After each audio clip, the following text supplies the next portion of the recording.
La epístola universal de Santiago. Y pensando un poco en lo que es esa epístola universal, se le dice epístola universal, es una categoría que se le da a, a Santiago porque es una carta escrita para varias personas. Hay varios destinatarios, varios oyentes. No es como una carta específica a Colosenses, a Tesalonicenses, a Efesios, que es específica a personas o a iglesias. En este caso es a varias personas. Por eso está en la categoría de epístola universal. Junto con Santiago tenemos a primera y segunda de Pedro, tenemos a primera y segunda y tercera de Juan. Algunos ubican hebreos ahí, pero otros no. Y tenemos a Judas también, que son las cartas conocidas como las epístolas universales o epístolas católicas. La palabra católico también significa universal.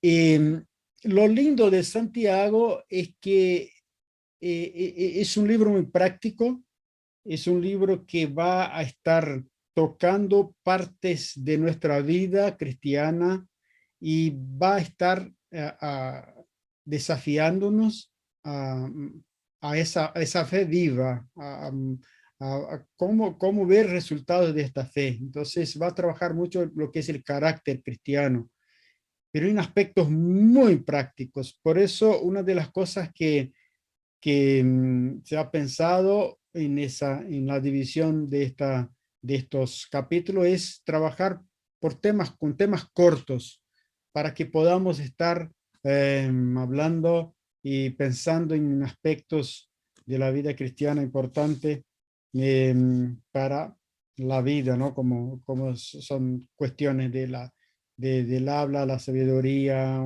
cuestiones de la lengua, pecados, tentaciones, pruebas, y así va. Bueno, para empezar, hoy queremos estar introduciendo y hablando sobre la autoría, quién es que escribe este libro. Santiago dice el versículo 1, siervo de Dios y del Señor Jesucristo a las 12 tribus que se hallan dispersas en el mundo. El escritor es Santiago. Ahora, ¿cuál Santiago? Habían varios Santiagos, varios. Los más probables, los escritores, autores, es el Santiago, hijo de Zebedeo, discípulo de Cristo, que fue martirizado por Herodes y Agripa en el año 44. Y el otro es el Santiago, el hermano de Jesús, que era el líder de la iglesia bautista primitiva en Jerusalén. O sea, el bautista la dejamos aparte, ¿tá? Líder de la iglesia primitiva, es costumbre, ¿no? Que se va a hacer. Líder de la iglesia primitiva en Jerusalén, Santiago, hermano de Jesús, que fue martirizado en el año 62. Santiago primero, acá, el que mencionamos acá, el discípulo, él fue decapitado en el año 44. Así que difícilmente haya sido él porque murió muy temprano. Este Santiago es el mismo que se encuentran en las regiones de Galicia, España, en donde está Santiago de Compostela. Muchos han escuchado hablar de eso. Santiago de Compostela tiene este nombre o ese lugar debido a Santiago, que posiblemente dice la tradición que fue uno de los discípulos que salió y se fue a España, ahí evangelizó, vuelve, lo matan y sus restos va para España, llevan para allá a las personas, los discípulos. Eso es lo que se habla en las tradiciones. Por eso que Santiago de Compostela está el camino de Compostela, está todo esa espiritualidad, ¿no? En eso se da por esa razón, por este motivo. Uno de los reyes encontró los restos, saben dónde estaba, y ahí hicieron una capilla, bueno, y es todo lo que hay hoy, ahí, debido a eso. Esos son como que curiosidades, ¿no? El hermano de Jesús, él fue apedreado en el año 62, o sea que fue un mártir también, martirizado, por un sacerdote Anás, un sacerdote allí de mismo Jerusalén, y muere apedreado. Otras de las curiosidades de Santiago es que su nombre acá, Jacob, es el nombre hebreo que significa Dios recompensará. La forma griega es Jacobos, y de las variantes latinas de Jacob tenemos Santiago, tenemos Iago, tenemos Yago, tenemos Tiago y tenemos Diego. Todo eso son las variantes latinas para el Jacob, ¿no? Que es la raíz hebrea del nombre. Son curiosidades. Otra parte de lo que serían las curiosidades es que se ha encontrado en el año 2002, muy recientemente, acá una urna, como una caja, la famosa revista Biblical Archaeology Review, y acá los que hablan inglés, disculpen mi pronunciación, dio a conocer en 2002 el descubrimiento de un osario de piedra caliza del primer siglo de nuestra era, con una inscripción en idioma arameo que decía lo siguiente: Jacobo, hijo de José, hermano de Jesús. Esto es un osario que ha causado un poco de discordias, porque hay grupos y hay intereses que no están acordes con ese hallazgo. La Iglesia Católica, por ejemplo, no le sirve mucho que se encuentre algo relacionado a hermanos de Jesús, por el tema de la doctrina de la virginidad de María. Entonces, no les conviene. A otros históricos no les conviene que se encuentre algo ahí porque relacionado a Jesús, porque es una demostración, una prueba de que hubo un Jesús histórico. Entonces, si tú vas a Google y procura Osario de Santiago, vas a ver que hay, pero comentarios diversos, pero muchos, y diciendo algunos que sí, otros que no, o sea, ha sido algo eh, controversial. Esa información lo tengo en la página web Protestante Digital. Son como que curiosidades, ¿no? de Santiago. Recordando que estamos hablando de este Santiago, hermano de Jesús, que es posiblemente el que escribió la carta. Ocasión de la carta, la fecha, así que la fecha estaría entre el año 44 y el año 62, después de Cristo. Eso acá está mal, la computadora es tremenda. Entre 44 a 62 después de Cristo está la fecha. Posiblemente algunos van a decir el año 49, que fue un año anterior al concilio de Jerusalén, porque Santiago no hace referencias a eso. Y si él era el líder de Jerusalén, de la iglesia, posiblemente hubiera hecho referencia y no hizo. Entonces algunos dicen posiblemente año 49, pero la fecha está ahí, entre eso. Lugar, Jerusalén. Destinatarios: a las 12 tribus que se hallan dispersas por el mundo. Es lo que dice acá en Santiago, Santiago capítulo 1, ¿no? Acá dice a las 12 tribus, que viene a ser nada más, nada menos de que una referencia a judíos cristianos dispersos. Por ahí nos quedamos por ahí, porque si entra a buscar y opiniones, bueno, algunos van a decir, no, esto era solamente para judíos, y otros como que un grupo étnico específico, pero acá estamos hablando de judíos cristianos dispersos entre los gentiles, mayormente en la región de Asia, Menor, la región de Grecia, Roma, y ahí en donde cuando los creyentes fueron dispersos. ¿Se recuerdan de Hechos 8:1? Que vino persecución y dice que muchos se dispersaron. Esta iglesia, que Santiago era el líder, estaba reunida y había cantidad de gente que se convertían, era la iglesia primitiva, ¿no? Y 5.000 personas, dice que si eran agregados, y hubo persecución y ellos se dispersan. Entonces, esta carta, posiblemente el pastor de esta mega iglesia allá en Jerusalén, decide escribir carta a todos aquellos que estaban esparcidos. Entonces, por eso, todo indica que haya sido, sí, Santiago, hermano de Jesús, el líder de Jerusalén, el que haya escrito. Propósito: exhortar a sus lectores sobre la verdadera fe en Cristo, una fe sincera y de corazón, una fe que produce fruto externo, algo práctico.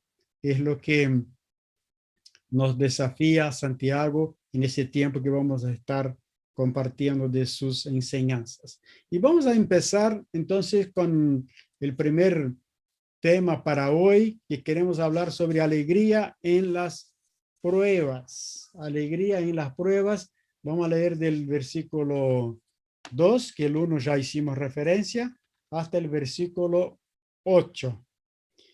Y voy a pedir, a ver, alguien que pueda leer esto para mí, por favor. Jorge, ¿tenés cómo hacerlo? Sí, dice, hermanos míos, considérense muy dichosos cuando tengan que enfrentarse con diversas pruebas, pues ya saben que la prueba de su fe produce constancia, y la constancia debe llevar a feliz término la obra, para que sean perfectos e íntegros sin que les falte nada.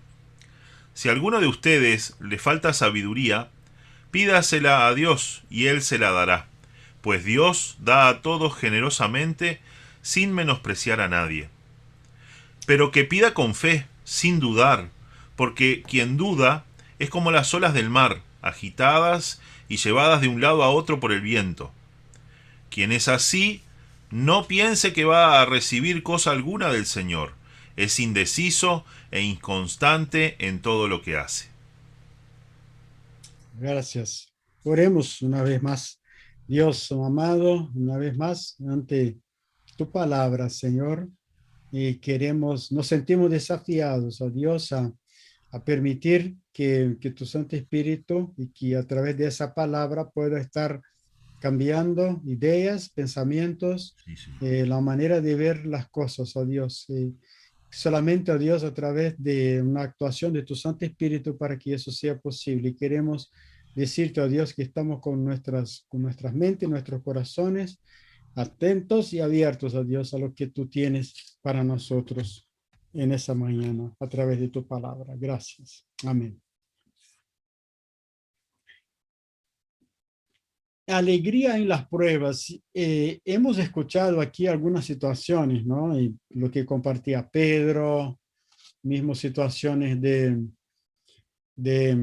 que Clelia compartió, de hermanos que están en la obra y pasando por pruebas, y duras pruebas, duras pruebas. Y, y acá el pasaje viene a decirnos, hermanos míos, considérense muy dichosos. Y eso nos asombra y eso nos sorprende. Como que Santiago empieza hablando directamente de algo que humanamente no es posible. Cuando nosotros tenemos un dolor, un fuerte dolor o algo insoportable en el área física o mental, pero que involucra lo físico, nuestra reacción humana es ir a dónde, ir al médico, a buscar un tratamiento. Y eso está bien que sea así, pero Santiago agrega algo. Santiago dice así, ustedes vayan al médico, vayan al hospital o vayan a buscar tratamiento, pero busquen a sentir alegría en medio a esta situación. Hay una traducción que es parafraseada del Nuevo Testamento, de J. B. Phillips. Está solamente en inglés y por ahí yo había escuchado ese comentario, fui a la fuente y dije, realmente es lo que dice esta paráfrasis. Y ahí en la paráfrasis dice así: con todo tipo de pruebas y tentaciones, perdón, cuando todo tipo de pruebas y tentaciones se apoderen de sus vidas, hermanos míos, no los ofendan como intrusos, denles la bienvenida como amigos. Y en esa paráfrasis, y que es bien hacer como una interpretación, este autor, Phillips, está diciendo, reciban las pruebas como amigos. Cuando un amigo te toca la puerta, toc, toc, toc, ¿qué haces? Venga, entre. ¿Qué dice acá en casa? ¿Qué dice acá conmigo? Bienvenido. Y es lo que aquí se está transmitiendo Santiago. Ahora, el tema que ni siempre tenemos nosotros la capacidad de sonreír cuando nos vienen momentos difíciles, luchas que nos afligen, dolores. No, humanamente es muy difícil mostrar una sonrisa frente a eso. Pero es lo que Santiago nos está diciendo. Ustedes necesitan mostrar alegría cuando vengan las pruebas. Y considérense dichosos. Dura palabra, o sea, él ya llega bastante pisando fuerte, Santiago, ¿no? A nuestras convicciones. Y ya que a nosotros nos cuesta muchas veces entender eso de alegrarnos, entonces Santiago nos va a mostrar algunas razones. Entonces él va a decir, mira, yo les voy a dar unas razones para que ustedes se alegren. Vamos a ver, ya que es difícil de primera, entonces le voy a dar algunas razones. Entonces eso es lo que queremos ver. Primera razón, las pruebas tienen el poder de fortalecer tu fe. Las pruebas tienen el poder de fortalecer nuestra fe. Las pruebas son como vitaminas, son como minerales o algo que va a estar alimentando nuestra fe.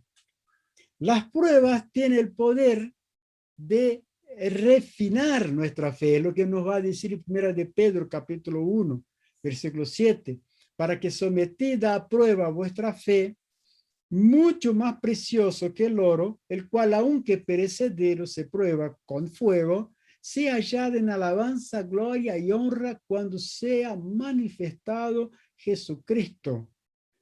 ¿Qué es lo que Pedro dice que es sometido a prueba? La fe. Y es lo que Santiago también no nos quiere decir. Cuando vengan las pruebas, ella viene para fortalecer la fe, porque es la fe la que será la que está siendo probada. Y eso es algo muy importante, porque sin fe es imposible agradar a Dios. Así que Dios permite pruebas para fortalecer esa fe, porque si no, no voy a poder agradar a Dios. Y acá lo que nosotros vemos es que en esa propuesta que nos trae Santiago, no, estamos viendo de que lo que Dios quiere, y eso lo podemos percibir también en otros escritos bíblicos, otros escritos de la palabra, ¿no? De que las pruebas en sí vienen a ser ese intento de Dios para confirmar si realmente nuestra fe es genuina, como que la fe está siendo probada. Las pruebas vienen para que la fe sea probada. Y como que Dios nos está quiere saber si lo que hacemos nosotros es algo que viene porque lo amamos o si lo que hacemos para Dios tiene algún tipo de efecto egoísta. Porque eso es muy profundo, eso va más allá muchas veces de, de argumentos pequeños, ¿no? Que uno pueda dar. Cuando Dios está provo- pro- promoviendo las pruebas para que la fe sea fortalecida, Él quiere saber si realmente es genuino lo que creemos. Porque si no, ¿qué es lo que puede pasar? Cuando dejamos de creer de que Dios es bueno, cuando dejamos de creer de que toda buena dádiva viene de Dios, es lo que Santiago va a decir más adelante, cuando dejamos de creer de que Dios nos ama, va a entrar en nosotros, en nuestras vidas, aquellos conflictos filosóficos que ya los hemos mencionado, pero siempre es bueno recordar, y uno se pone a pensar y a preguntar, ¿por qué cosas malas suceden a personas buenas? Como si nosotros fuéramos buenos. Ya empieza por ahí, el supuesto ya está mal. Buen chico, eso en general se le dice a los perritos, ¿viste? Los animales, un caballo, buen chico, qué bien hiciste. No somos buenos. Entonces ya partimos de un supuesto, ¿por qué malas cosas suceden a personas buenas? Y no somos buenos, ya está mal ahí. Y cuando dejamos de creer que Dios es bueno, va a entrar ese tipo de conflicto en nosotros. ¿Por qué un Dios bueno? Dios sí es bueno. Y si existe un Dios bueno, ¿por qué un Dios bueno permite cosas malas?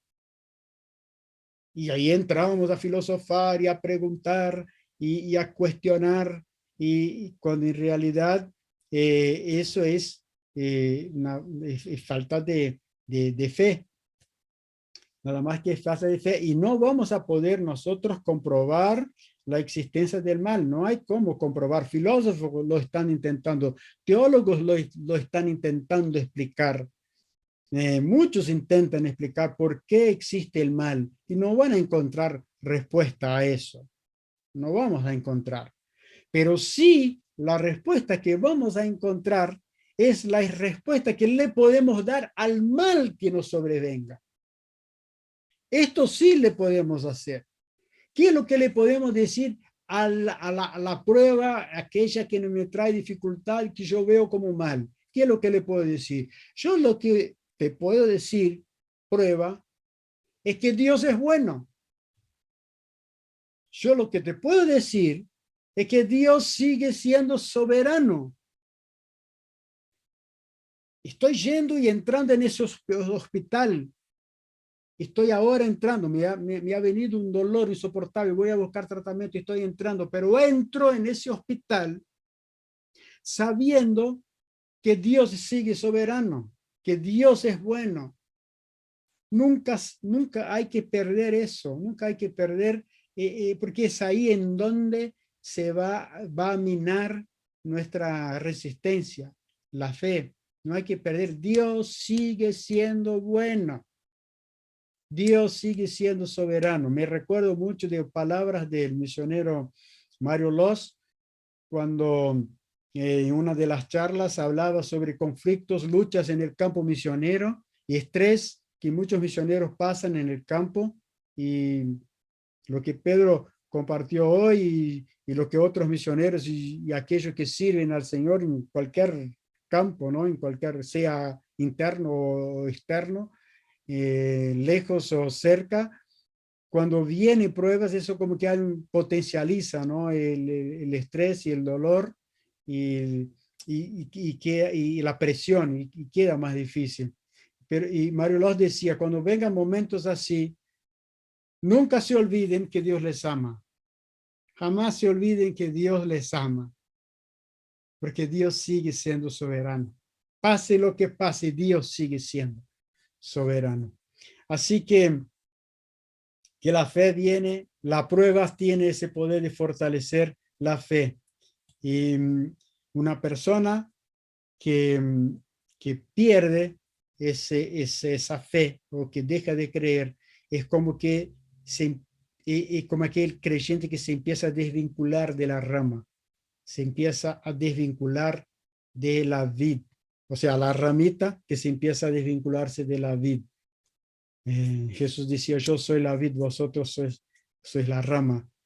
Y eso no es bueno para ningún tipo de creyente que quiera alegrarse, porque si sin eso no va a haber ningún tipo de alegría. Seguimos acá. Segundo, la fe probada produce constancia. La fe probada produce constancia. Dice así, pues ya saben que la prueba de vuestra fe, de su fe, produce constancia, produce paciencia, produce perseverancia. Son palabras diferentes. Son palabras usadas según la versión que tú tengas. Tú vas a encontrar una de esas tres. Paciencia, constancia o perseverancia. Y esas tres palabras tienen una misma raíz, que es la palabra en griego hipomoní. Y acá ustedes están viendo acá, eso acá viene a ser como la transliteración de lo que es esa palabra en griego. Hipomonim sería, se le dice hipomoní. Proviene de la raíz de una palabra, de otra palabra, la raíz que está dividida acá en dos ideas, hipo y meno. Hipo es bajo y meno es el estar, permanecer y soportar. Viene a ser algo más o menos así. A ver acá si yo puedo ilustrar. Acá tenemos, sería como la idea de perseverancia, de constancia, sería como tener acá un hipo, ¿no? Acá hipo, y yo voy a poner acá menos, estar. Puse otra cosa más pesada acá arriba. Acá. A ver, ahí está. Hipomeno. El estar, el permanecer, el soportar, estar bajo presión, soportar dolor. Pero eso es pesado. Mira, y ahí uno se cae, pero luego se levanta. Y constancia, la fe produce esto. Y esto acá va a estar. Y la fe va, ¿y qué hace? ¿Qué sucede cuando empiezo a hacer esto? ¿Qué sucede? Mire lo que sucede, les voy a mostrar acá lo que sucede. Esto sucede. Esto sucede. Gaby y Dani juntos son hipomeno. O sea, mira la fuerza que hace Dani para soportar a Gaby. No, no es, o sea, puede ser al revés también, ¿no? Uno puede ser el otro puede ser uno, tan. Pero Dani está ahí soportando, pero y Gaby allá retranque, pero no está tan tranque ahí, ¿no? Hay que hacer fuerza, pero los dos están juntos. Y eso fortalece, eso da músculo, y eso da fuerza para no rendirse, esa es la idea. Esa raíz de esa palabra, ¿no? Significa permanecer firme, no escaparse de la situación, no huir, sino que soportar, ser constante. Entonces aquí está diciendo que, que, que la fe, como está diciendo acá, sabiendo que la prueba de vuestra fe produce paciencia, produce constancia, el producto de esta fe. Si no hay fe, no va a haber esto, hipomeno, no va a haber si no hay fe. Entonces la importancia de tener firme la fe, y eso ahí va a fortalecer nuestra fe. Ahora, permita que la constancia o que la perseverancia o que el hipomeno complete su obra. no se decaiga. El momento que el brazo de Dani se decayera allí, va él y Gaby, todos se van al agua. No permita que la constancia, o permita que la constancia complete su obra. O sea, hasta el final tiene que ser. Pero tenga la constancia su obra completa para que seáis perfectos e íntegros sin que os falte cosa alguna. Es importante que se complete. ¿Por qué es importante que se complete la perseverancia y la constancia? Porque Dios ni siempre te va a contestar ahí, en el momento, en el aquí, en el ahora. Hay muchas promesas de Dios que van a tomar tiempo para ser contestadas. Otras te la puede contestar en el momento, otras no, otras puede llevar tiempo. Por eso es necesario constancia. Es necesario esa constancia. Y hay aflicciones y hay tipos de pruebas que es muy difícil soportar. Es muy difícil. Piensen ustedes en aquel padre que al nacer su hijo nace con algún problema mental, o que no va a poder moverse, o que tiene que estar en una silla de rueda. Ustedes seguramente conocen personas así. Aquellas personas que sufren de mal de Parkinson, que no tiene cosas que no tiene cura. Y la persona tiene que vivir cuidados constantes. Y alguien los tiene que cuidar. Y la persona tiene que estar con ese dolor, conviviendo con este dolor, sabiendo de que un día esta obra se va a completar, sabiendo de que esto va a llegar a un fin.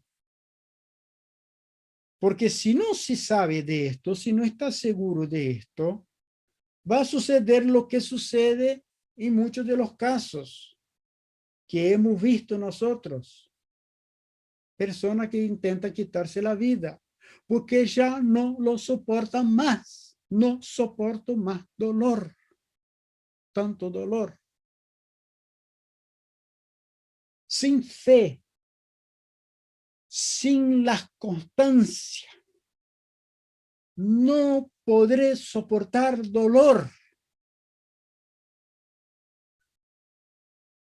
Por eso que la prueba, ella produce este tipo de fortaleza en la fe.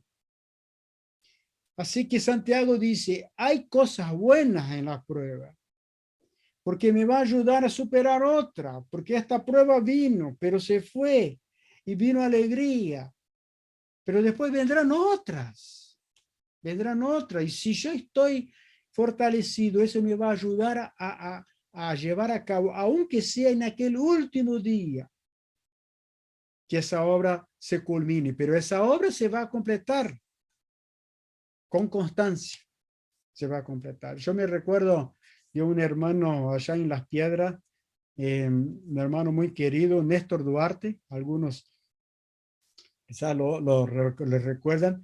Néstor tenía un problema, la enfermedad de Parkinson y otros tipos de problemas mentales que él tenía, y necesitaba constantemente estar tomando pastillas, y un cuidado de la familia intenso sobre él, pero era un hermano fiel, era alguien muy fiel a Dios, con esperanza de que Dios iba a seguir y cumplir una obra en su vida. Y los que conocen allá el salón donde se reúne, del templo allá en Las Piedras, los que conocen ahí, sepan que gran parte, 70% del laburo y de trabajo en aquello está en las manos de Néstor Duarte. Era el primero que llegaba siempre y tomaba su pastilla, su medicamento. Sus manos temblaban, pero agarraban los ladrillos y ayudaban en lo que se podía. Y estaba allí todos los días, era el primero a llegar. Se hacía un devocional y vamos a trabajar para el Señor. Vamos a trabajar, él decía siempre eso. Hoy vine a trabajar para el Señor. Hoy ya no está más con nosotros, pero supo convivir con un dolor, supo convivir con una prueba que no era una prueba que se le iba a terminar, era una prueba que necesitaba hipomone, constancia, constancia. Y era un hermano fuerte, muy fuerte, sí. Así que este desafío que nos trae Santiago. Entonces, en primer lugar, la fe. ¿Qué hace la fe? Produce la prueba que hace, produce,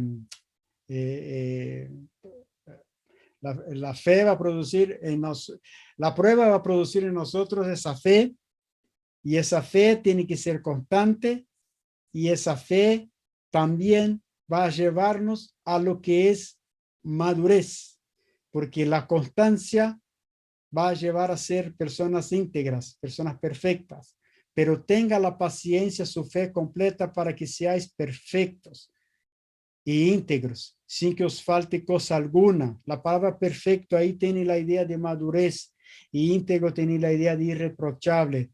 Qué interesante eso, ¿no? Qué importante que es mantenerse en esa constancia, porque esa constancia me va a hacer persona madura, me va a hacer una persona irreprochable, alguien que los demás van a mirar y van a encontrar algo de bueno, y van a encontrar algo a ser imitado, porque estoy pasando por pruebas, pero he logrado encontrar en ellas alegría del Señor, aunque uno no se esté riendo, no es reírse de eso, pero es una actitud interna de corazón, que ya vamos a ver para finalizar acá. Eso es una actitud interna, y pasa por el carácter, eso, ese tipo de alegría. ¿Cuál es la ilustración más conocida de una persona que es inmadura, que no tiene madurez? Que es un niño. Un niño es alguien que no es maduro, es un niño. ¿Y por qué el niño no es maduro? ¿Por qué no es considerado, no está en la categoría de alcanzado madurez?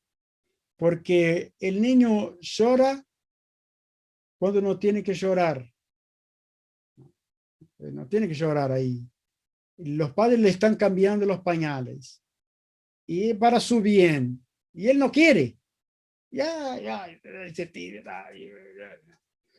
Conozco a niños que cuando chicos, no voy a decir el nombre, se iban al pediatra, ya a la pediatra, y cuando la pediatra quería examinar lo que se le abría el pañal, un chorro se le venía a la doctora.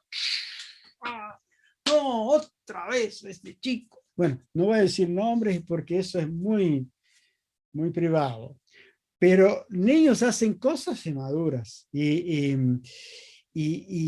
las pruebas, ellas van a producir esto, van a producir madurez para que dejemos de ser niños espirituales, para que dejemos de estar cuestionando por cosas que es para nuestro bien, aunque no lo entendamos, pero nuestro Padre sabe que es para nuestro bien.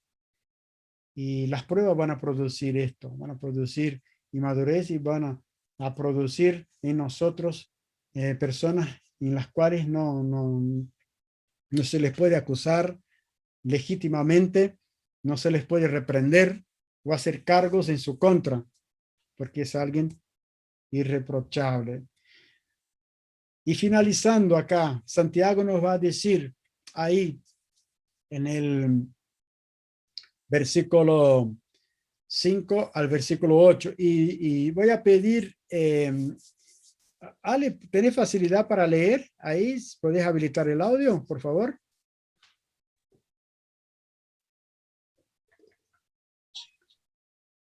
Si a alguno de ustedes le falta sabiduría, pídansele a Dios, y Él se las dará. Pues Dios da a todos generosamente, sin menospreciar a nadie. Pero que pida con fe, sin dudar, porque quien duda es como las olas del mar, agitadas y llevadas de un lado a otro por el viento. Quien es así, no piense que va a recibir cosa alguna del Señor. Es indeciso e inconstante en todo lo que hace. Y Santiago finaliza esta primera parte hablando de pruebas, diciendo, bueno, es difícil sonreír, pidan sabiduría.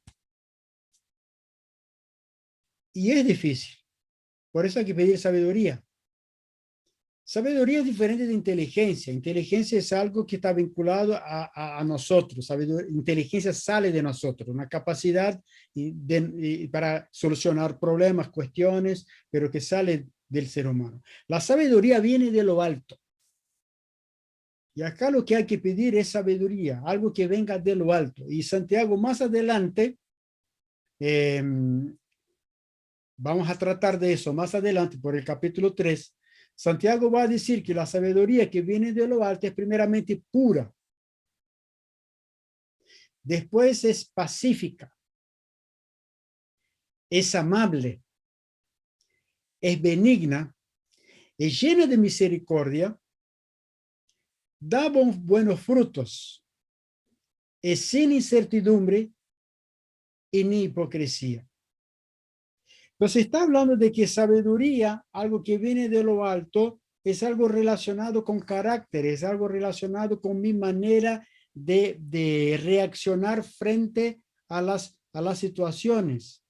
Y si me cuesta ser amable en las pruebas, pida sabiduría. Si te cuesta ser pacífico y explotas, pida sabiduría. Si ves que es difícil ser bueno en las pruebas, pida sabiduría. Si ves que es difícil tener misericordia, pida sabiduría. Porque viene de lo alto y es algo que está en Cristo Jesús. ¿Y pedir sabiduría para qué? Pedir sabiduría para saber manejar esa situación con madurez, con integridad, con constancia. ¿Y quiénes son los que producen esas cualidades? ¿Quiénes son los que producen la integridad, la paciencia o constancia y si el ser maduro? La fe que va a producir eso.